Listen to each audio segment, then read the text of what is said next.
15 ans. 15 ans que un genre musical a proliféré l'autodestruction. 15 ans que ce genre musical participe à sûrement la pire chose que on peut voir chez les Afro-Américains. 15 ans qu'on se tape ce truc horrible et qui promeut littéralement la destruction d'une communauté. 15 ans que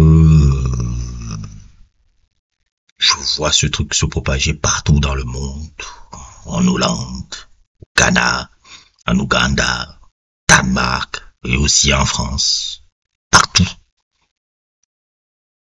Promotion du gang, promotion de la violence, promotion de la déshumanisation, même complètement même de l'homme noir. Ce truc-là. C'est ça que je vois avec les trucs. La drill qui est née de Chicago, des blacks disciples, des blacks du gang, des blacks d'Aisapel, des gangsters d'Aisapel, et qui a été pionnier par des poètes que sont Chief Keef, Lil Durk, Lil Reese, Fredo Santana, JL Body, Bibi. Des hommes d'une douceur et d'une poésie sans nom, avec le producteur Young Chop. Ce truc-là qui a détruit plus d'un dans la communauté afro-américaine. La drill a vraiment été la pire chose qui est jamais sortie de l'histoire de la musique américaine. On peut souvent référer un peu la drill un peu à la musique punk un peu, mais contrairement un peu aux gars de punk et aux gars de hip-hop avant, c'est que la musique punk un peu c'était une expression pour les c'est un peu les noirs aussi qui sont pionniers là-dedans, mais bon, ça c'est trop long à expliquer, mais les blancs qui ont récupéré un peu ce truc-là, quand tu écoutes leur truc, c'était leur ras-le-bol un peu par rapport à le gouvernement et l'ordre établi d'une société qui n'ont pas été en faveur de. C'était ça qui parlait, c'était contre. Même s'il y a certains personnages dans ce mouvement qui sont assez abjects, coucou Sid Vicious, coucou G-Aline, je m'arrête là. La musique punk généralement c'est des gars qui étaient contre un système. Quand tu écoutes Gang of Four, quand tu écoutes Minor Threat par exemple, qui est comment on appelle encore ça, ils avaient un mouvement qui c'était Straight Edge où ils étaient même encore à l'avant, se cassaient même encore les codes du punk à dire ah oui et pas des gars là se droguent et boivent de l'alcool, ils font des trucs. Nous on va être les gars qui prenons une vie sans alcool, sans drogue et pouvoir être contre le système sans forcément se droguer, boire de l'alcool et être dans, je dirais pas ce nihilisme, mais l'autodestruction comme ça là, c'est encore un truc. Mais il y avait ça dans le rapport du punk. Et c'est le punk. C'est pour ça même que je pense souvent que le capitalisme n'est pas entré trop dans le punk parce que le punk se revendiquait vraiment de la confrontation vers le système. À travers souvent la musique et à travers un mouvement. C'est pour ça qu'il n'a pas sûrement trop duré. Et contrairement au hip-hop un peu qui à la base a le même état d'esprit que le punk, le hip-hop, et ça je discutais souvent avec un ami, il y a cette frange dans le hip-hop un peu où le capitalisme entre là-dedans. C'est-à-dire que par rapport le hip-hop a pu entrer dans le dérivé, la branche du capitalisme pour s'élever socialement et tout, surtout le gangsta rap qui a apporté ça. Je parle beaucoup le gangsta rap, donc NWA et autres et tout, ça a apporté ça. Après dans les années 90 justement les Tupac ont pris le relais de ce bullshit là, alors qu'au début ils n'étaient pas trop dans ça. Il était plus quelqu'un qui racontait un mouvement contestataire, qui était plus dans un rapport contestataire comme dans Apocalypse Now, un regard un peu sur les quartiers, ce qui se passe et tout. dans Strictly for My Niggas ou Thug Life où il fait littéralement une ode. Dans Thug Life, c'est beaucoup plus une ode à la vie des hustlers et des pimps, c'est ce qu'ils vivent généralement, comment empathiser pour eux. Donc c'était comme un journal en fait. Comme un journal un peu qui permet d'expliquer un peu qu'est-ce qui se passe là, puisque les médias ne racontaient pas ce qui se passait dans les quartiers, et eux un peu, NWA c'était ça, NWA, Ice Cube, et tout et tout. Et puis à un moment donné, ce Note Tupac, il a fait l'album All Eyes on Me.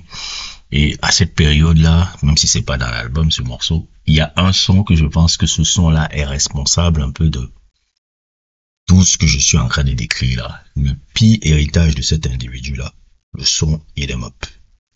Je pense que Hit 'em Up est la graine qui a mené à ce que puisse aller dans cette direction dans le hip-hop. Hit 'em Up, c'est le pire héritage de cet individu-là. Vous savez que j'ai une profonde affection pour le personnage, même si je n'hésite pas à décrire ses failles, ces trucs d'être humain. Parce que moi, je ne suis pas dans la déification, je te regarde en tant qu'être humain et je pense que c'est comme ça qu'on respecte ta mémoire en regardant les bons et les mauvais côtés que tu avais. Et je pense que ce truc-là, c'est le pire héritage de cet individu parce que ça a ouvert les portes à ce qu'on voit aujourd'hui.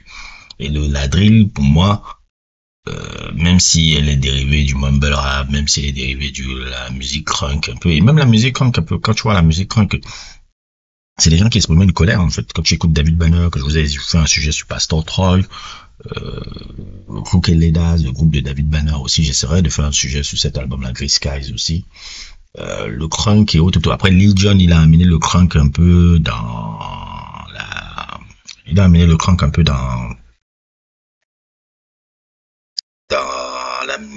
dans les clubs un peu. C'est-à-dire dans le fait de danser et autres, tout, il a amené le crunk dans quelque chose de plus dansant. C'est aussi bien qui était festif, voilà. Il a amené le crunk dans quelque chose de festif et autres, tout là où Pastor Troy tout qui était dans quelque chose de beaucoup plus politique, un peu entre guillemets. Donc, c'était pas mauvais en fait. Maman, jusqu'à aujourd'hui, j'arrive encore à suivre Young Twins et autres et tout, parce que ça promettait la danse, on s'amuse, tout truc, c'est pas la même chose. Et puis, il y a la trappe qui est venue. Un autre truc, la trappe, avec les trois pères du genre, Gucci Mane, Young Jeezy, je vous ai fait un sujet sur Young Jeezy, là, je pense, en tout, si je me souviens bien. Les T.I. qui sont un peu les pères, le truc dans la trappe. Ça dépend un peu s'il y a une description de la trappe un peu, c'est si je me souviens bien un peu la trappe un peu c'est des thèmes un peu qui renvoient un peu à quelqu'un qui essaie de, c'est un peu un truc capitaliste un peu derrière la trappe. Quand tu regardes un peu c'est hustler qui essaye de devenir riche en faisant un peu de l'illicite, puisque la trappe renvoie un peu au truc qu'on appelle la trap house, là où il y a les gars qui sont généralement, on fait souvent les distributions de drogue dans les trucs de quartier, généralement et tout. Et la trappe un peu, c'est ça, mais j'ai dit c'était le début de la fin un peu avec ce genre musical aussi. Même si j'adore comment il faisait la musique, hein. Et on disait, tiens, et Gucci Mane, bon, Gucci Mane, un peu ça en fout un peu. Même si c'est un peu calmé depuis.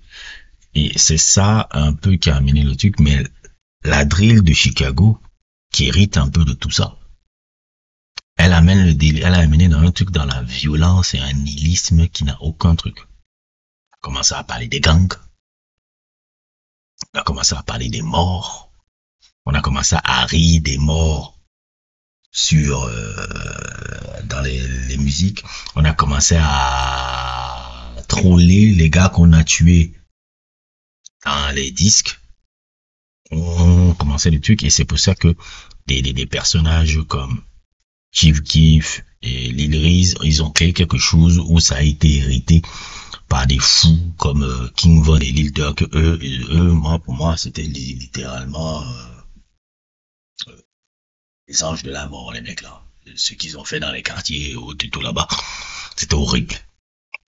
Et c'est ça l'héritage horrible de cette musique-là. C'est ça l'héritage horrible de cette musique-là. Et après, tu te rends compte que ça part avec des délires où des mecs n'arrivent même pas à 20 ans. Ils sont assassinés. King Von, est-ce qu'il a atteint même 25 ans? Je ne pense pas. Lil Durk, il a voulu montrer que, ouais, j'étudie Dieu, je suis devenu islam, t'as foutu en tôle pour tes activités. Pop Smoke, provo de lui, un garçon très intéressant, très intelligent et autres tout. Mort aussi de là. Des gars meurent, ils n'arrivent. Le nombre de gars que je vois mourir dans la drill, je ne sais même pas. Les gars meurent à 19 ans, 18 ans. Des gars prennent des peines de mort de 100 ans, 200 ans. Parce qu'ils ont tué je ne sais combien de boys, des trucs. Ouf. Et ça, je répétais, c'est héritage de Tupac, ça. Parce que c'est lui qui a amené ça avec Idem Up. En ouvrant les brèches avec Idem Up sur le type un peu de provocation qu'il a allé là, ça a ouvert les brèches à tout et n'importe quoi. Et maintenant, on voit le résultat un peu avec les drills des rappeurs. Là. Parce que c'est quelque part, sans qu'ils le sachent même, hein, ils récupèrent cet héritage-là. Ça a été là. Parce que je dis toujours où ça, parce que je cherche à faire un arbre généalogique, où ça a commencé cette folie-là. Et quand je regarde, je dis, ah non, ça commence à partir de là. Ça commence à partir de Idem Up.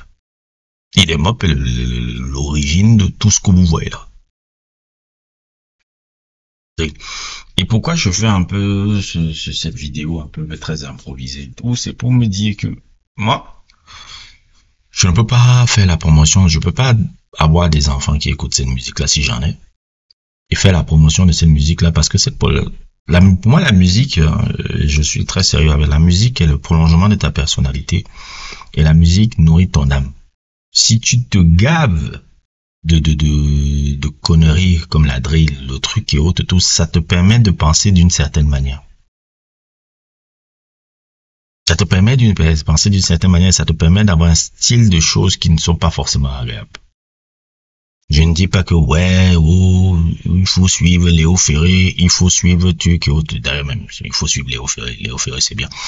Il faut vous imposer, je ne sais pas quoi et autres et tout, et dit, ouais, toi tu veux jouer le négro qui arrive à suivre. Non, c'est pas ça. C'est pas ça, c'est pour dire un peu que ce genre de musique-là, ça a rapporté plus de mal que de bien. Beaucoup plus de mal que de bien. Beaucoup plus de mal que de bien. Et je ne peux pas, à mon âge déjà, faire la promotion de cette musique et la drill musique. La drill, ça a été quelque chose d'horrible. Et maintenant, c'est pour ça que les gars, là, quand ils viennent avec leur code de la rue, je parle même quel code de la rue. Quand on voit un toto comme Young Thug, là, les gunners, là, où ça snitch de partout. Venez là, ouais, on a le street caché, je ne sais pas quoi, là. Mais vous parlez à la police comme pas possible. Parlez à la police tout le temps. Et ben, vous venez chialer que oui, ton gars m'a snitch, alors que vous êtes un criminel de malade et en plus t'es un gars qui va vendre, qui va snitch comme pas possible. Je me disais même, le truc que Kendrick Lamar disait dans Euphoria, plus on avance, plus c'est prophétique. Il disait, I know shit about niggas that make gonna look like a saint. C'était dans Euphoria qui disait ça, je pense. Il peut nous parler de Young Thug, en fait. Très prophétique, le gars. Donc, moi, je trouve que ce genre musical-là n'apporte rien de bon. Et le pire, ça j'ai failli oublier, c'est que ça a enrichi tellement de blancs autour qui en ont fait le sel là dedans. Je pense à notre ami Lyle Cohen. Lyle Cohen, c'est l'ancien dirigeant des labels 300, non? Qui a fait la promotion de Young Thug. Je sais pas si les gens savaient ça. C'est lui qui est le dit, combien de sous il a dû se faire encore au-dessus de cette musique-là. Je parle même pas seulement de truc. Le fils de Lucien Grange. Lucien Grange a un fils là, le gars de Universal là. Il a un fils qui est aussi un label, je pense. Elliot Grange, oui, c'est le nom là. C'est aussi un CEO c'est l'actuel même CEO de Atlantic Music Group. C'est lui qui a signé les Tekashi 69. Nyan Dior. Il est même derrière Ice Spice. Je sais pas si vous voyez un peu ce que je veux dire un peu sur les gars.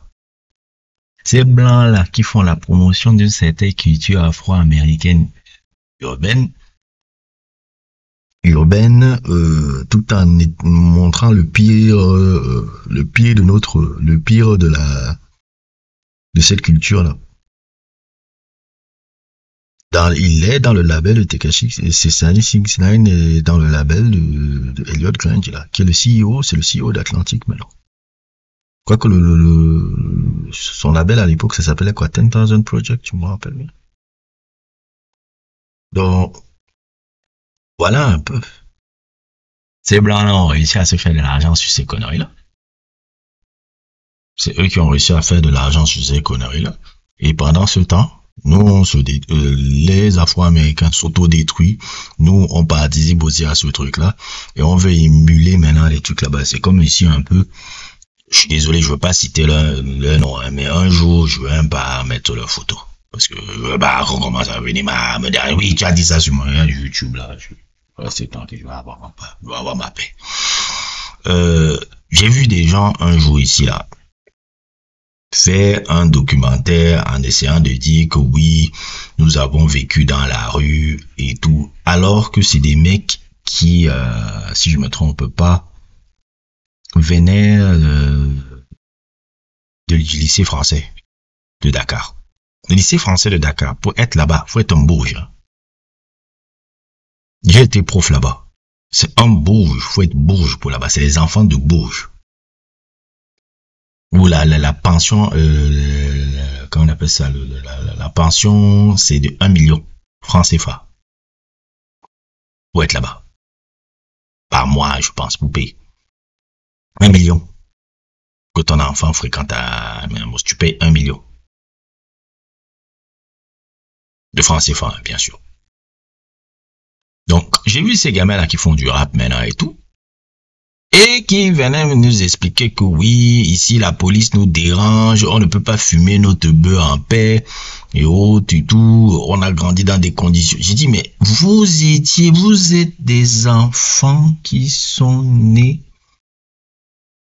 qui sont dans les quartiers de Mermoz.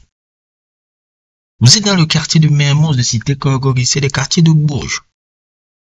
Vous voulez nous inventer maintenant, et c'est ça, c'est là que je dis c'est l'héritage de cette musique de la drill là. Ça a infecté même ça ici. Les boys, ils sont là avec leur fucking ligne à la con.